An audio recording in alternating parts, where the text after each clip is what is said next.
Hey guys, welcome to a broken Meeple top 10. Yeah, I told you I was going to get more of these out this year. They're popular, people want to watch them, the views are really high for them, and I really enjoy doing top 10s, whether they be positive or negative. So you can bet I'm going to get as many of these out as I possibly can. Now this one was, one of two that I'm definitely doing. They were basically voted on by my Patreons, so if you want to join the campaign and get your say, then pledge. I believe it's $5 a month gets you the ability to, also vote on upcoming top 10 lists and submit your choices for the Patreon choice, etc. And I made them choose between top 10 games most improved by expansions, which is this one, so you can see who won, and top 10 games for 5 players, which I'll be doing next video. But this one, was like a landslide hit. I think a few people, they wanted to see the 5-player one, but they really wanted to see this one. Now, I've done one in the past about top 10 expansions, but that one was kind of more, a bit more broad. This one's a bit more of a narrower definition. Not to mention there's been a lot of expansions that come out each year, and so it could do with a bit of an update. When I say top 10, as this one's called, essential expansions, I'm talking about games that have been most improved by an expansion. And most improved is not the same as just simply going, I didn't have much variety. Oh, I've now got more cards, therefore it's infinitely better. No, I'm not talking about just the more of the same. It's got to have put the game to a state where it's almost or is one that I refuse to play without the expansion. There are some of these on the list that I will admit, if push came to shove, I'll play it without the expansion. But the changes that the expansion makes are so good that if you give me a choice of the two, I'm going to play it with the expansion no matter what. And, as you get higher up the list, there are some games that I will outright refuse to play unless you throw in the expansion. They are that good. So as I say, none of this whole, it's more of the same stuff with this, even though they are good. You give me Dominion and you give me expansions like Seaside and Prosperity and all that. They add more cards and maybe a little mechanic here and there. None of them are really going to be saying, oh my god, Dominion's now blown my mind since the base game. No, it's just more variety, more cards, happy days. So, which games do I think were most improved by their expansions? Let's get a move on.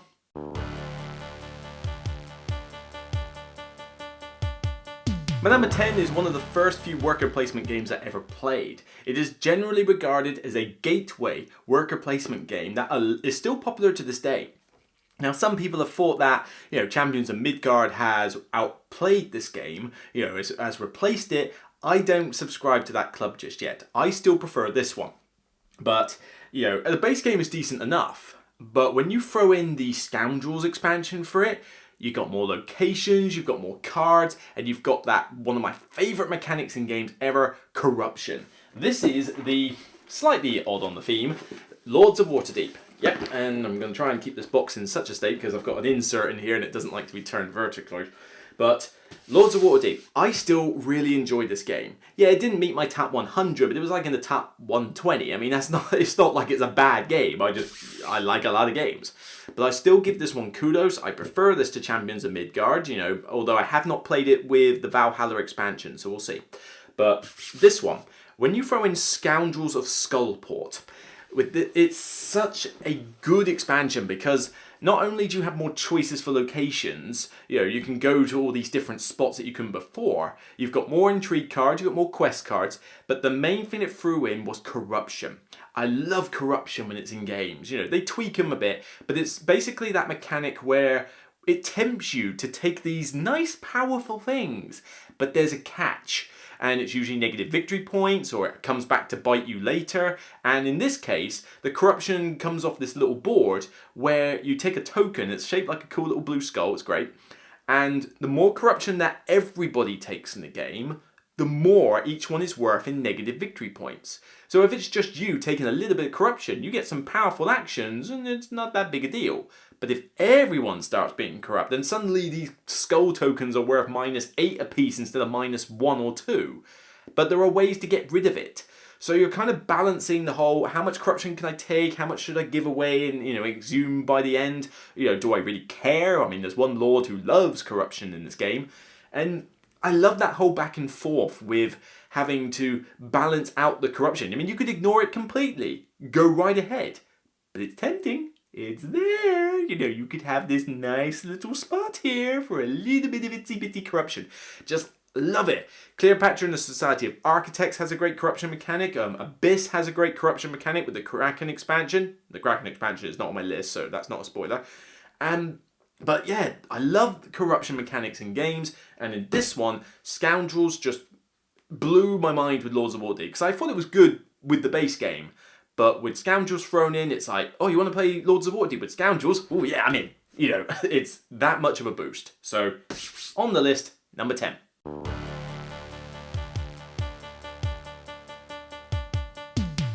My number 9 has featured on a few lists recently, and I suppose that's another reason why I'm glad I'm doing this list, because, slight apologies, the last 2 lists I've done, I enjoyed them, and they're popular. But yeah, there was a bit of an overlap, wasn't there? That wasn't intended, it's just the way it happened. This list should be a bit better though. Although, this one has featured on... Did it feature on? No, it didn't feature on the last list, it did the week before, and it's certainly high in my top 100. This is my favourite Uwe Rosenberg game. It is a sandbox Euro, through and through. But there was an issue I had with it. It was very limited on player count. It only allowed you to play 1 or 2 players. It's not often I can get a big meaty Euro to the table with 2 players, so it was primarily a solo game for me. This expansion, however, really opened the floodgates. And I'm just going to slip it out here. I'm just going to get the expansion box. Tea and Trade. What this has done is twofold. Firstly, you can now play this with 3 players. Well, that's already a thumbs up for me. You know, 3 players, great. Now I can actually, 3 is my sweet spot with a lot of games. However, would 3 players be too long with this?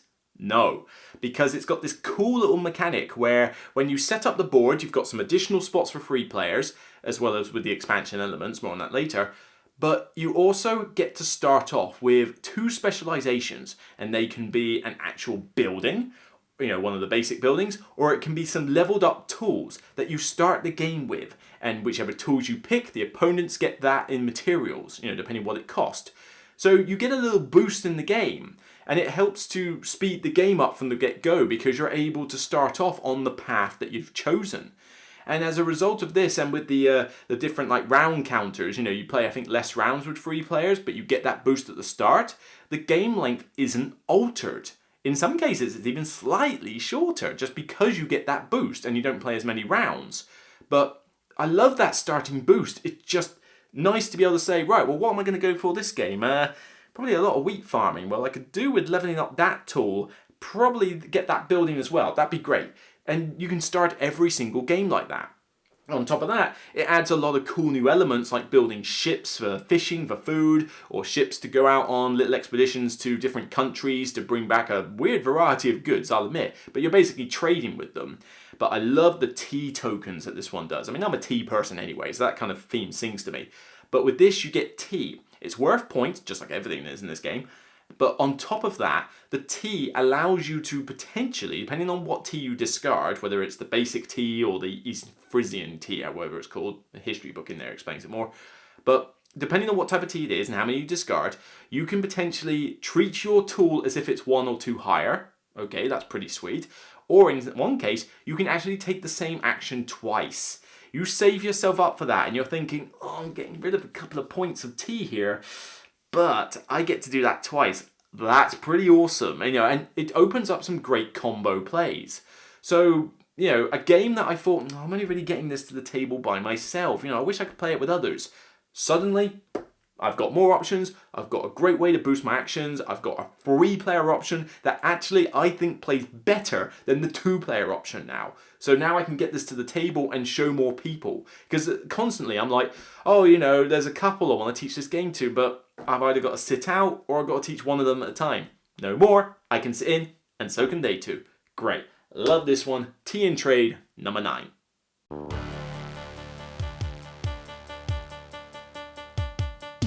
My number 8 is for a classic game that people like to poo-poo on a lot. It's like, it's suddenly popular to hate on this game. Why? I still love it. I'm still singing the praises. It's still in the middle of my top 100, and I still think it's great. I will play the basic version, But yeah, 90% of the time you're really going to want me to play this with at least this particular expansion. It was made in 1995, it came from Germany, it started pretty much the whole board game revolution in this country. Gotta give it props, but I still find it to be a great, entertaining game. Catan is still great. Seafarers, however, is definitely an essential expansion you're going to want to get for this game really quickly. Because the base map is fine, but there's a couple of issues. One, the map is static. It's that same hexagon. There's nothing different. You know, you change the locations of the numbers and that, but that's about it. It's still the same shape. And the second problem was that wool was usually regarded as being a little bit weak in that game. It wasn't anywhere near as popular as some of the other resources. Catan Seafarers fixes both of those things in spades. Firstly, wool. You now build ships to go sail to other islands. It needs wool. So suddenly wool becomes much more of a needed resource. Not like overpowered to the others, but suddenly it brings it back up to the same level. Secondly, the map is now expanded in lots of different scenarios. So you're not just on this one giant hexagon, you could be on this fairly biggish island, but then there's a couple of small ones across the sea. Or it could be 4 little islands. It could be this tiny island and you don't even know what's out there. It's like they're upside down until you flip them over and sail there, like Fog of War. And it adds a lot more replay value to this game. You know, being able to have, I forget how many scenarios it is, it's quite a lot, and they range from fairly basic to more complex, but even the fairly basic scenarios are just so much better because you can have a much more interesting looking map with Seafarers attached. So balancing out the resources and added replay value is why you should definitely get Seafarers. Forget that whole 5-6 player nonsense. We want to play Catan with 5 or 6 players, it's just way too long. And the other expansions are still good. I mean, I've got Traders and Barbarians down here, but I use it for particular modules rather than the whole thing. Explorers and Pirates kind of takes it to a bit of a more complex level, and Cities and Knights. I like the expansion. I will happily play a game with it, but my god, it turns Catan into a much different, bigger fish than it really needs to be. So when you're looking for, I've got Catan, played it a few times, how do I really make this pop?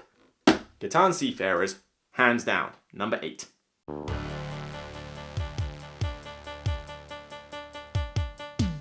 Number 7 is for a giant game over there, which I am going to have to fetch, but thankfully it's not as big as the vaults I've had to carry lately. I've been to the gym and swimming a lot this week. I haven't got the muscle power left in me to start carrying those wooden boxes. But this one is Star Wars in a box. And yeah, you probably figured it out from that already. But this expansion was called Rise of the Empire, I think it was called. Yeah, Rise of the Empire. And, was it? Yeah, Rise of the Empire. I'm trying to remember the name. But what this did is it mainly added more of the same, it added like Rogue One elements to what is already a great game. Oh, I've got to go fetch it. Oh god, here we go. If you haven't guessed it already, then seriously, but here we go. Star Wars Rebellion. Star Wars Rebellion was already a fantastic game, but it did have one bit of a major issue with it. The combat. Combat was a bit lackluster. It felt weird, it was quite clunky. Didn't feel quite thematic, and it usually took a while to resolve. But, what Rise of the Empire does is not only does it add Rogue One elements, so you've got, not just the 3 original stories, you've now got Rogue One, so you've got all those characters and ships and missions related to that particular movie. Whether you like it or not, it's still, cool to have in the box. But it replaces the combat system in this. It replaces it with the deck of these little tactic cards that are much more cinematic in feel. They much more, they feel more thematic. Each player has a different deck, the Empire and the Resistance player. And it just cleaned up the combat so well. Combat is now smoother, it's much more thematic, and it just makes the game just flow a bit nicer. It doesn't sound like that big a deal, but I guarantee, when you're playing a game for 2 to 3 hours, which this is a long game, you want it to flow smoothly, because what you don't want is to think, I want to play this game, but I hate that one element of it. It's just a bit naggy. Rise of the Empire fixes that element. So now you can enjoy the whole Star Wars Rebellion experience and have it flow pretty smoothly. Not much else I can say, really. It just, like I say, it's a small change, but you no longer need the old stuff you used out of the base box. You now replace it with this tactics deck. Clearly, they listened to feedback with this game, because why would you do it if it didn't need a change? Fantasy Flight listened to the feedback that players had on this, They changed it, works great, and it's why I feel that if you're gonna get this game and you're serious about playing it, you should get Rise of the Empire at the time you do and replace that tactics deck from the word go. Don't bother learning the old version. Learn the new version, you won't regret it.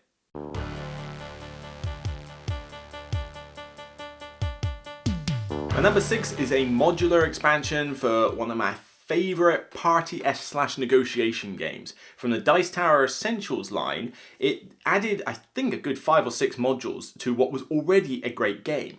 But as well as all the modules, like every single one being pretty solid, you know, that's a pretty good going rate, it also balanced out the negotiation aspect. Because one problem people had with this game is that they thought, well, I might as well just tell the truth all the time. It's so much better, so much easier than lying. Why? It's like lying in these games is so much more fun. But what this expansion did is it added more incentives to lie. More ways to get points by doing so much shady deals. So suddenly, you could just tell the truth in this game, fair enough. But now you want to lie. There's a little bit of extra temptation in there. And that's Sheriff of Nottingham's Merry Men expansion. Nicely packaged in here, still sits in the original box, but it added a way to play with a 6th player. It's probably my weakest of all the modules, but with the deputy rules, you get some really fun negotiations with 2 sheriffs and 6 players. You just have to enforce the timer for how long you have each round, but the app does a good job with that for you. But you then have black market cards where if you can sneak through certain types of items, you get more points. You've got the Merry Men that give you a special power if you can sneak them through your bag, but you know, penalties quite high if they get caught. You've got laws which change up each round or two. You know, you pick a card, you choose which law is in effect, and it influences things. Like you get taxed on chickens, or the sheriff gets to do this, you know, in a particular round, you know, and it throws a nice little spanner in the works each round of the game. And I know there's one other one. Oh yeah, and there's a particular market. I think they're market cards or something like that, where you get certain types of the green goods and you get special points, special orders, I think. But it makes you want to aim for those as well. So it gives you a lot of ways to get extra points, but incentivizes lying. If you want to play this and do nothing but tell the truth the whole game, fine. It's your prerogative. You'll probably do reasonably well until people start figuring you out on it. But sometimes the best lie is one that's shrouded in truth. Sheriff of Nottingham was already a great game. Merry Men was just solid modules. Not one of them is bad. They all work, but they just gave you more reasons to lie. And lying in this game is so much fun. Definitely an expansion you want to pick up if you're starting out on Sheriff of Nottingham and you're thinking, this is good fun, I'm really enjoying this. Grab Merry Men, great.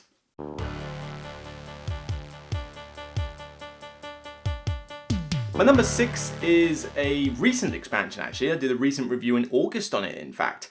This is already a top 10 game for me. I think it's been 5 twice in a row. Something like that. You have to check out my top 100 and find out. Plug. But with this one, it basically answered all my questions I wanted about the game. It had 2 expansions already and I thought they were pretty solid.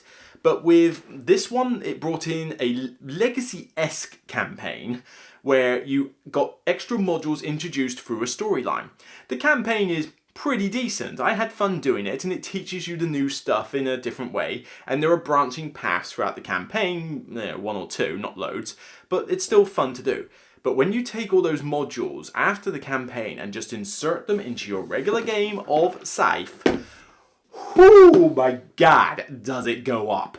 I mean, it's to the point where I would actually suggest you should consider getting this expansion before you get Invaders from Afar and Wind Gambit. It's that good.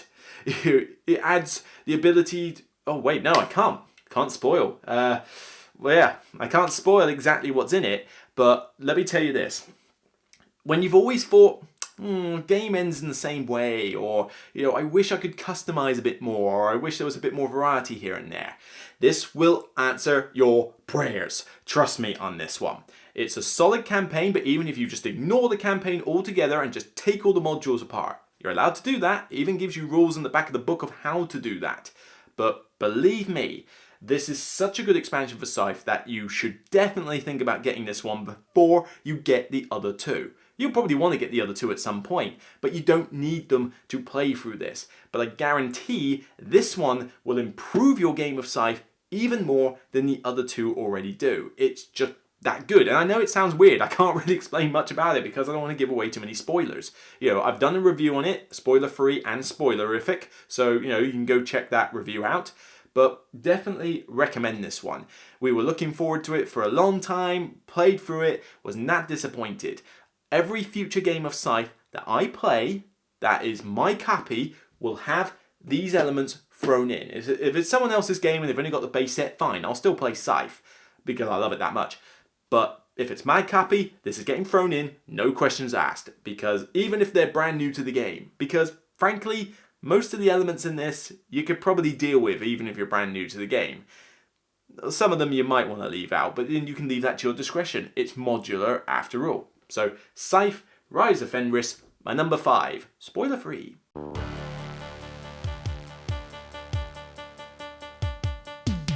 My number 4 is another recent expansion that I've managed to acquire, and it's kind of odd. It's a big box for a game, so it's mostly a storage solution. So why is that essential?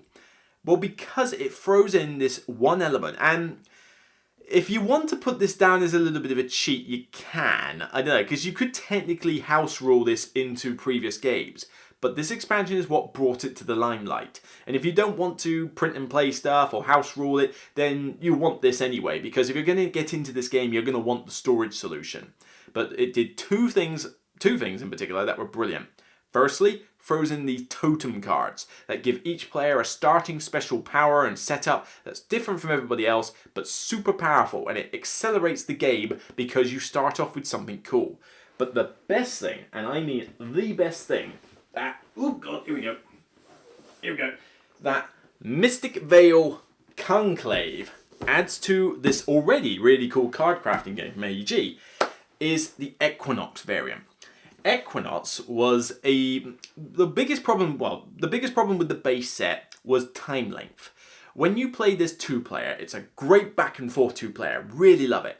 3 players and then 4 players gets a bit long. Not to mention it's a huge table hog, and it still is. But when you've got to do your turn, and then you've got to wait for someone to do theirs, and then wait for someone to do theirs, and then wait for someone to do theirs, it does drag out a bit. The downtime got a bit long, and games took a while, particularly with 4 players. And so it put me off wanting to play it at the higher player counts, even though I still loved it at 2. Equinox fixes that. It adds a 5th and 6th player to the game, which at first I'll be like, no, I don't want that, no, 5th players, no. However, with Equinox, it's actually not too bad. What it does is that it takes the cards that you normally have to buy in a particular game, it's like card crafting, it's like deck building, similar, but it splits them into 2 sections, night and day. And the idea is that there are tokens that you and the opposite player to you have in front of you, a night and a day token. The idea being that 2 players now take their turns simultaneously. 1 player is night, and they can only buy cards from the night section. The other person is day, they can only buy cards from the day section. So you're all looking at different piles. But then as soon as both players have finished their turns, you pass the tokens round, and it goes again. 2 players taking their turns simultaneously. In a 5 and 6 player game, it actually makes it take about the same length of time as an original 4 player game. But with, I don't often play at that count anyway, it's too much of a table hog. But 4 players, and even 3 players, you can play this Equinox variant, but even 2 players if you really want, but that's pretty speedy. This is more for a 3 and 4 player game, particularly 4, it works brilliantly at 4. It almost halves the game length. It's so good. Because in a 4-player game, 2 people take their turns, 2 people wait. Then 2 people take their turns, 2 people wait. So literally you've only got to wait for 1 turn to go, and then it's your turn again. And you're buying from different cards. So you can see later on, like, oh, I'm going to be day in a minute. What would I fancy there? What would I fancy there? That one. Oh, it's my turn. Sweet. Get these cards, get this mana, and I'll buy these ones, and I'm ready. And you might have somebody APing slightly ahead of you, but eventually you two will flip your coin to say you're both ready, pass it on, and then you've just got 1 turn to think, ooh, what do I fancy from the night cycle? These ones are good, I've got those. And before you know it, it's your turn again. It it drastically cuts down the downtime of the game, and for that alone I would buy this expansion. But the totems, like I say, they add starting player powers as well. You know, like you might start off with extra mana, but you can also get more mana by doing this, or you might start off with, you know, different symbols each round, so you can buy the Veil cards quicker. There's all sorts of them. They're very different, but they're all super powerful. Not recommended for your first couple of games, but when you're more used to it, not only does Equinox speed up the game, but so do the totems, because now you have an acceleration to get into the bigger cards and thus get more points. So what this essentially does is gives you a great storage solution, gives you more cards, I think it gives you more cards, I'm not sure, but gives you the totem cards and gives you a way to drastically speed up the game. Everything about this expansion is how to store and speed up the game. Win-win situation. That's why it's got to be high on this list. If you're getting into Mystic Vale, definitely consider grabbing this box before you start adding more and more and more cards to it, because that variant is just going to improve your game drastically.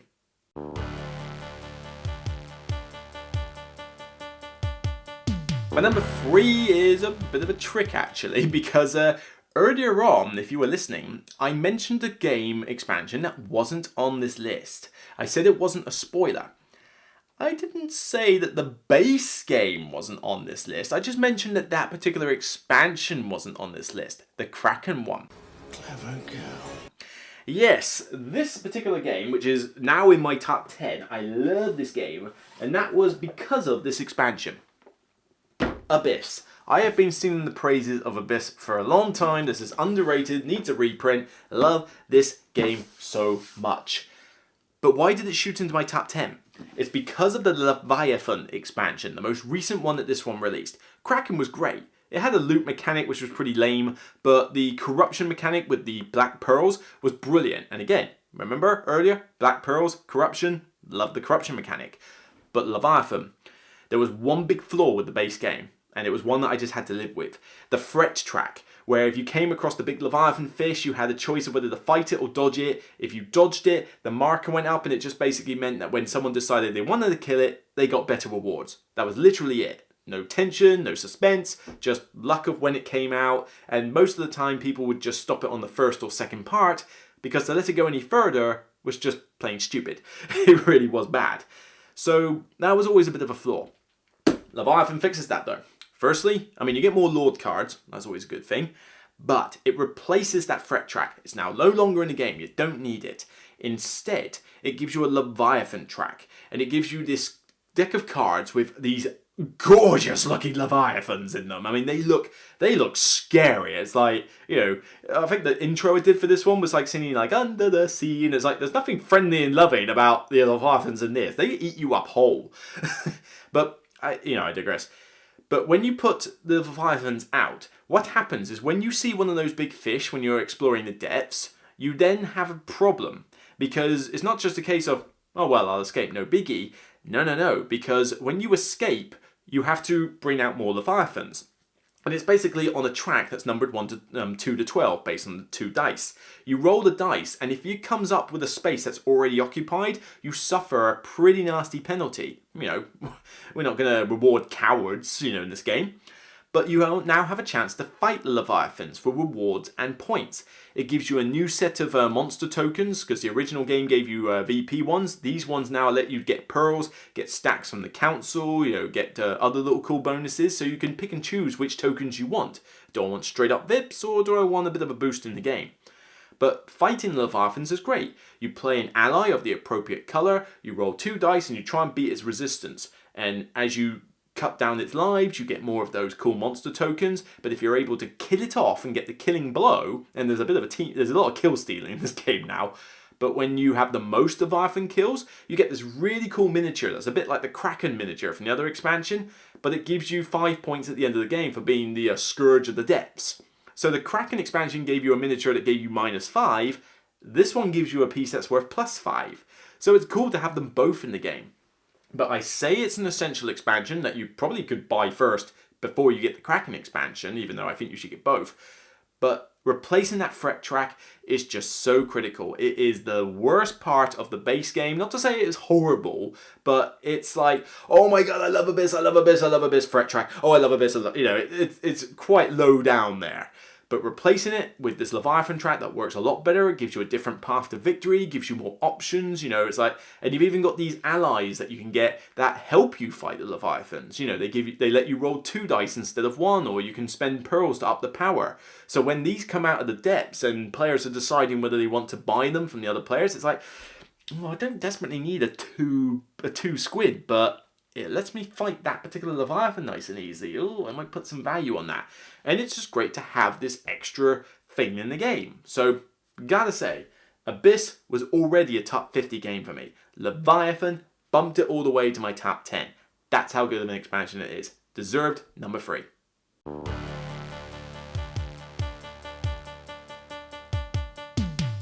My number 2 is for a game I don't even own. I don't even own it.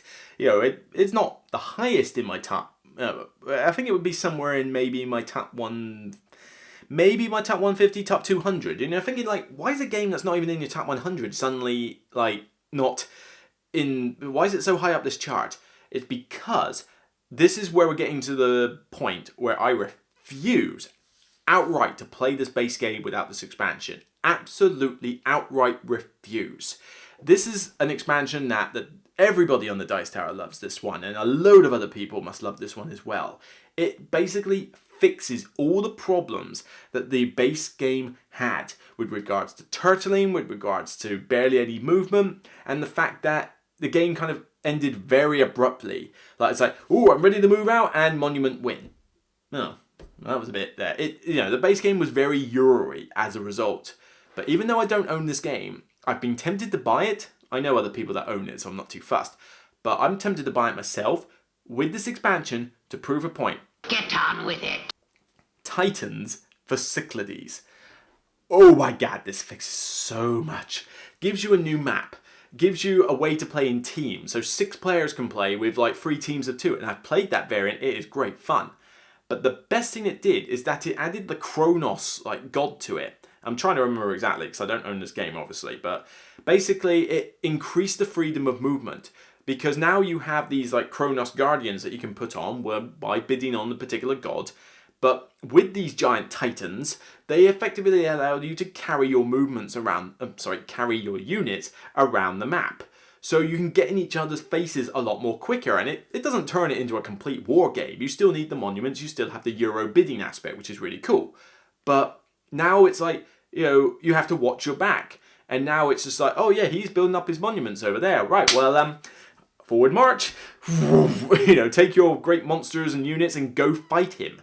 And with a team game of 2v2v2, you got to have your back to your teammate and you got to watch yourselves. It just completely changes the feel of Cyclades. And Cyclades was okay, but those problems I had with it before stopped me wanting to buy it, stopped me wanting to play it more often.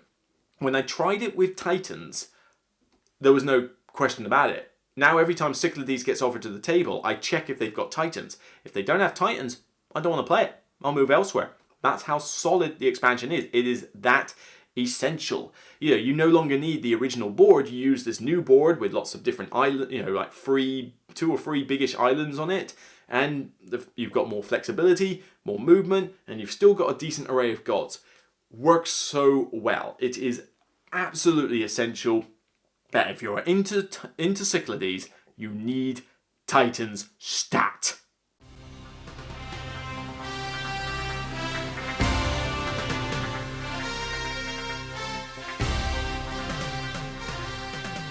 And the final expansion, which I think a few of you probably have guessed. This game is in my top 10 and it's solely there because of this expansion. It was already a top 50 before, but I think it would have slowly dropped had this expansion not come out for it. It is all modular. All modules that you just add to this. But, wow! Even though you don't use all modules in this, and there are about 3 or 4 modules in this 12 module expansion that I will never use, fine, okay. But the 8 or so that are in this, I will use every single time, hands down. And it's a case where, like I say, I will refuse to play this game without this expansion thrown in. The Essentials version does throw in some of the aspects, and I will occasionally play that one, but no, you want the Essentials version of the expansion as well. You just basically need this expansion in the game to really make... Oh, here we come. Come on, find it. Oh, here we go. Come on. Ah. We don't quite need that game. The game's trying to come out of its shell. Here we go. That one. At the bottom there. Tuscany for Viticulture. Yes. Tuscany for Viticulture just completely changed the game for me. The original board no longer needed. You now have, rather than that weird sort of 2 or 3 column board, you now have a 4 season board. So you have spring, summer, autumn, winter. Each column having different actions, and you go in order from start to finish.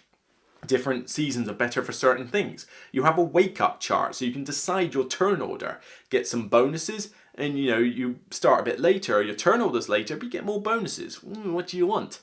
On top of this, it added a way to auction off your, sell off your land. Do I not need all 3 plots of land? Well, good, I'll get some money for 1 plot then. You can have orange structure cards, which are basically other ways of having points, or they give you special abilities and that. Love the structures, they're like one of my favourite things in the game. Love using them. In fact, I remember one game I won without making a single bottle of wine. I got a restaurant and a cafe as my 2 structures, and I was making my victory points through them. It was weird. I was doing viticulture even though I was running a restaurant and cafe. It was kind of weird, but it worked brilliantly. It gave me an extra path to victory. Mamas and Papas allow you to have different starting setups, so you can start with certain cards in your hand. Great. Speeds up the intro of the game.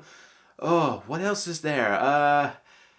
Do you know what I mean? You got these little mafia cards, they're not great. Oh, you got these special workers, each one having a different special ability. They're cool to use as well. There was just so much that this expansion threw in, and it just completely revamps the experience of viticulture. I can't think of anybody out there that says, I only like viticulture without Tuscany. I just don't know of such a person. Where are you? In fact, don't even show yourself, seriously, because Tuscany is just that good. I think viticulture was in my it was in my 40s before, in my top 100. It was going to be on the way down because it did have some issues and it was starting to get a little bit repetitive with the base set. As soon as I got Tuscany for it, and in this case you now need Tuscany Essentials pretty much to get all the elements. Viticulture Essentials comes with some elements, but you don't get the new board, you don't get certain other cool things out of Tuscany. You really want to get whatever it is, Tuscany or Tuscany Essentials, whatever it is. I mean, seriously, Stonemaier, what was the deal with that?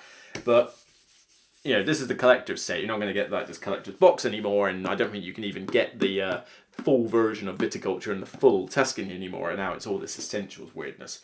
But yeah, I refuse to play Viticulture without Tuscany thrown in. At bare minimum, it must have Viticulture Essentials, but even then, I want Tuscany in there. I want that board, Mamas and Papas, special workers I can take or leave. I need the structures, I need the board, I need the Mamas and Papas.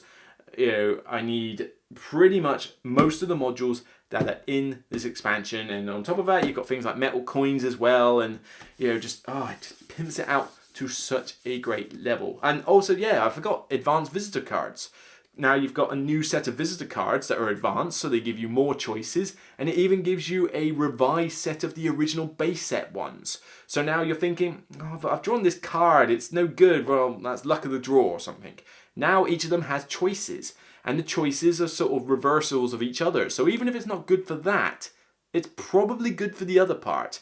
And occasionally it won't. There's still a little bit of luck of the draw. But if you replace the original set of cards with the revised set and add the advanced ones on top, it does mitigate a lot of that luck. And they're just more interesting cards anyway. So yeah, Tuscany, without a doubt, it is my #1 favourite essential expansion that you need to get if you have the game. So to quickly talk about my Patreon choice for this week, there were some interesting ones there, and some people did actually duplicate with me on some. There was a Lords of Waterdeep, Scoundrels of Skullport, got some good hits on there, but I can't really say a Patreon choice if it's one that I've already done. So I had to pick the next best that was unique, and it was kind of saw this one coming. King of Tokyo Power Up.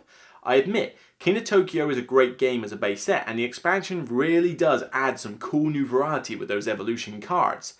But, as much as I say that it's a fantastic expansion, and if you enjoy King of Tokyo, you owe it to yourself to get that expansion, I don't necessarily need it to play the game and enjoy it.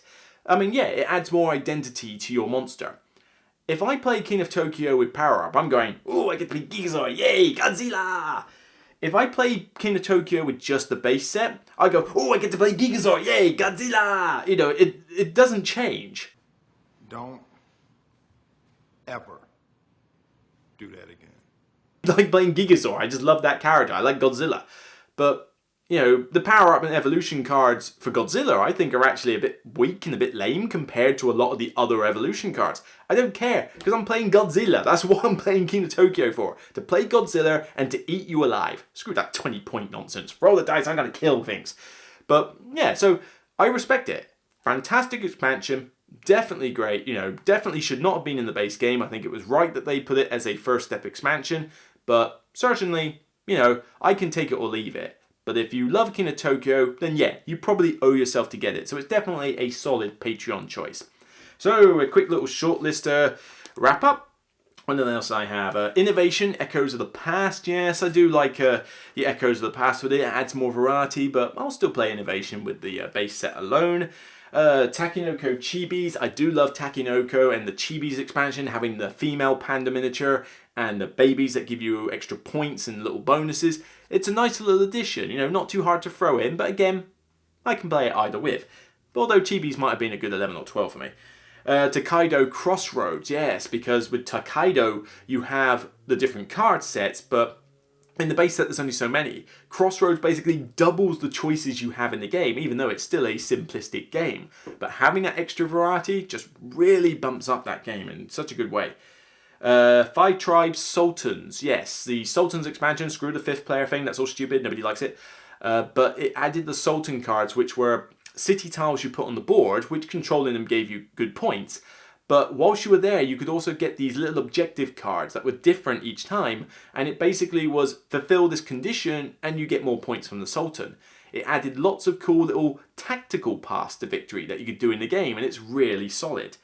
And final one is Farmers for Keyflower. Keyflower is a decent game in its own right.